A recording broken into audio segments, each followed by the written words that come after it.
Hello friend, Veena academy में आप लोग का फिर से स्वागत है। अगर आप 14th जेपीएससी का तैयारी करना चाहते हैं तो ये वीडियो सिर्फ आपके लिए ही है, क्योंकि आप लोग को भी पता है कि 14 जेपीएससी का फॉर्म अब जल्द ही आने वाला है। अब ज्यादा इंतजार आप लोग को नहीं करना पड़ेगा। तो एक बात हम सबसे पहले क्लियर कर देते हैं कि अब आप लोग में से बहुत लोग ये सोच रहे होंगे कि पीटी पहले क्रैक करेंगे, उसके बाद फिर मेंस का स्टार्ट करेंगे। तो ऐसा नहीं है। अगर पीटी क्रैक करने के बाद बहुत ज्यादा टाइम आप लोग को नहीं मिलता है, इसलिए पीटी और मेंस दोनों का तैयारी साथ साथ लेकर के चलिए, क्योंकि अगर आप अच्छे से एग्जाम क्लियर करना चाहते हैं तो देखिए, पीटी में तो आप लोग को जो सिलेबस है वो तो अलग है। आपको मेंस में तो आपको सब्जेक्टिव होता है, आप लोग को लिखना पड़ता है। तो आपको मेंस में अगर आप लैंग्वेज पेपर खोटा रखते हैं तो इसमें अच्छा खासा मार्क्स उठा लेता है सब। ठीक है, तो खोटा में आप लोग को क्या क्या पढ़ना है, कितना मार्क्स का आता है, आइए उसका सिलेबस आज हम आप लोग के साथ डिस्कस करते हैं। ठीक है, देखते हैं कि आप लोग को क्या क्या पूछा जाता है खोटा में। देखिए, आप लोग का 150 मार्क्स का पूछता है। कितना? 150 मार्क्स का पूछा जाता है खोटा। देखिए, इसमें क्या क्या पूछा जाएगा।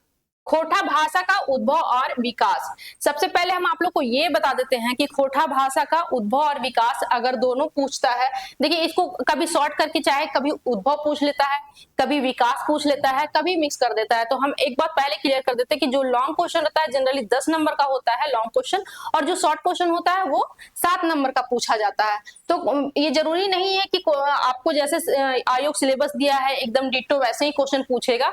इसे घुमा फिरा करके आगे पीछे करके क्वेश्चन पूछ सकता है, या फिर तोड़ करके भी क्वेश्चन पूछ सकता है। उसी हिसाब से मार्क्स आपका क्वेश्चन पे ही डिपेंड करेगा। ठीक है, तो क्या पढ़ना आप लोगों को, पढ़ना क्या ये देखना है, खोटा भाषा का उद्भव और विकास। फिर सेकंड में पढ़ना खोटा भाषा की विशेषताएं, खोटा भाषा का व्याकरण। व्याकरण में आप लोग को क्या क्या पढ़ना है, व्याकरण में पढ़ना है संज्ञा, सर्वनाम, वचन, पुरुष, लिंग निर्णय, काल, क्रिया, विशेषण, उपसर्ग, प्रत्यय और कारक। ठीक है, अब देखिए शब्द गठन एवं वाक्य संरचना एवं क्षेत्रीय रूप मानकीकरण। 5 नंबर में है लिपि का समस्या। देखिए, लिपि का समस्या सब जितना भी है हमारे जो राइटर लोग हैं सबका मत अलग अलग है, इसलिए लिपि में समस्या है। देखिए, लिपि का समस्या आपको इसमें लिखना होगा सबका मत, और उसके बाद अगर आपका उसमें कुछ राय होगा लिपि में तो आप अपना राय जरूर लिखें, क्योंकि आपका राय बहुत ही महत्वपूर्ण होगा यहाँ पर, क्योंकि आप पीसीएस लेवल का एग्जाम दे रहे हैं।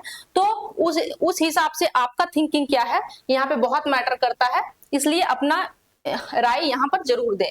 विशेषताएं तथा विकास। ठीक है, लिपि की समस्या, विशेषताएं और क्या विकास। देखिए 6 में है खोटा भाषा का झारखंड की एवं झारखंड की अन्य, या एवं अन्य, अन्य होगा एवं लिख दिया यहाँ पे खोटा भाषा का झारखंड की अन्य भाषाओं से संबंध एवं विभिन्नता।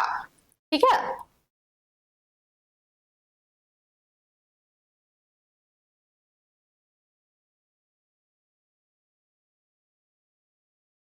देखिए नेक्स्ट क्या है, नेक्स्ट है खोटा लोक साहित्य सामान्य परिचय। खोटा लोक साहित्य का क्या सामान्य परिचय। लोक साहित्य में आ जाइए, तो लोक साहित्य में आपको क्या क्या पूछा जाएगा, खोटा लोक साहित्य का सामान्य परिचय, विशेषताएं और इसका महत्व। देखिए एक साथ दिया गया, ये जरूरी नहीं है कि आपको सब एक साथ ही पूछ दे, डिट्टो ऐसे ही पूछ दे, ऐसा भी जरूरी नहीं है। इसको तोड़ के पूछ सकता है, खोटा लोक साहित्य का सामान्य परिचय भी पूछ सकता है, इसका विशेषता और महत्व भी पूछ सकता है। ठीक है, तो जैसे पूछा जाएगा, जिस हिसाब से पूछा जाएगा उसी हिसाब से यहाँ पे मार्क्स उसी पर डिपेंड करता है, क्वेश्चन पर ही। ठीक है, देखिए सेकंड में खोटा लोकगीत की परिभाषा, विशेषताएं, महत्व, खोटा लोकगीतों का वर्गीकरण और लोकगीतों में विविध चित्रण।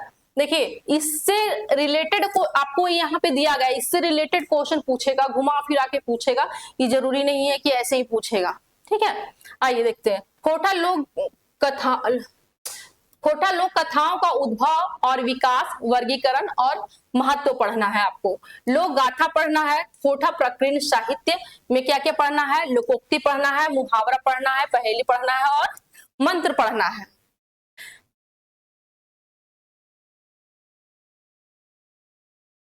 देखिए अपशिष्ट में आप लोग को, शिष्ट साहित्य में आप लोग को क्या पढ़ना है, खोटा लोक साहित्य का काल विभाजन। देखिए इसका खोटा जो लोक साहित्य है इसका 3 काल है, ठीक है, कौन कौन सा, आदि काल, मध्य काल और आधुनिक काल, तीनों काल के बारे में आपको इसका विभाजन पढ़ना है, ठीक है।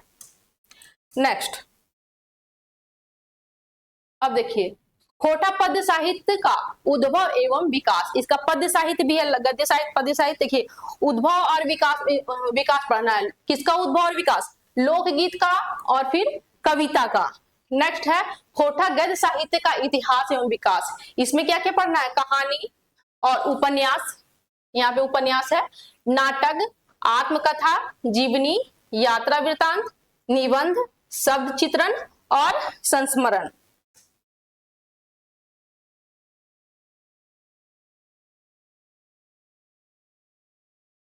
इसका खंड सेकंड में क्या पढ़ना है, देखिए खोटा साहित्य और साहित्यकार के बारे में पढ़ना है, खोटा साहित्य और साहित्यकार के बारे में। देखिए खोटा साहित्य के विकास पर अन्य भारतीय साहित्यों का प्रभाव क्या है ये बताना है आपको। खोटा भाषा साहित्य के प्रमुख कवि, लेखकों, कलाकारों की कृतियों का परिचय देना है, उसमें कौन कौन है यहाँ पे लिख दिया है, श्रीनिवास पानुरी जी, भुवनेश्वर दत्त शर्मा व्याकुल जी, एके झा, श्याम सुंदर महतो, विश्वनाथ दसौंधी राज, Vishwanath Nagar, Shivnath Pramanik Manik, Kumari Shashi, doctor Vinod Kumar, doctor BN Audar, ठीक है।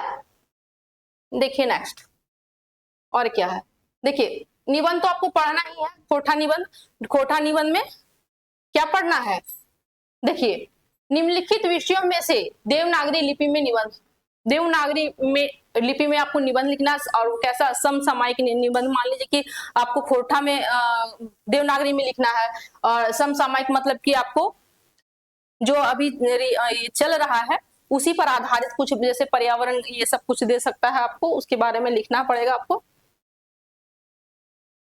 देखिए यहाँ पर दे दिया है, ठीक है, समसामयिक पूछेगा, देखिए सांस्कृतिक विषय पूछ लेगा, उस पर ये सब विषय देगा, ठीक है, यहाँ विषय लिखा हुआ है, सांस्कृतिक विषय, सामाजिक विषय दे देगा, इसमें से कुछ भी उठा करके आपको दे देता है, सामाजिक सांस्कृतिक विषय पर लिखना पड़ जाएगा आपको, सामाजिक विषय में जो टॉपिक एक उठा कर दे देगा उस पर लिखना पड़ेगा, आर्थिक विषय, भौगोलिक विषय, ठीक है। नेक्स्ट देखिए खोटा संक्षेपण, ऐसे लिखा रहेगा, दिए गए गद्यांश का शीर्षक एवं संक्षेपण करना होगा, जो गद्यांश दिया हुआ रहेगा उसका शीर्षक एवं संक्षेपण करना होगा उसी का। देखिए खोटा गद्यांश, यहां पर देखिए इस भाग में परीक्षार्थियों को दिए गए हिंदी गद्यांश को खोटा भाषा यानी देवनागरी, मतलब कि आपको हिंदी में दे दिया जाएगा, उसको आपको खोटा भाषा में करना होगा, ठीक है, सब 10 नंबर का ये सब पूछता है। दूसरा में खोटा अनुच्छेद से प्रश्न, इस भाषा में परीक्षार्थियों को दिए गए अनुच्छेद अवतरण पढ़कर खोटा भाषा में 3 प्रश्नों का उत्तर देना पड़ेगा, आपको वहां पर लिखा हुआ रहेगा, उसका 3 क्वेश्चन दिया हुआ रहेगा, मतलब अगर पैराग्राफ दिया रहेगा उसको 3 क्वेश्चन दिया हुआ रहेगा, उसको पढ़ करके उसको आपको उसका सबका आंसर देना होगा, ठीक है, ये भी 10 नंबर का रहता है, लॉन्ग क्वेश्चन ये सब, बस इतना ही पढ़ना है आप लोगों को।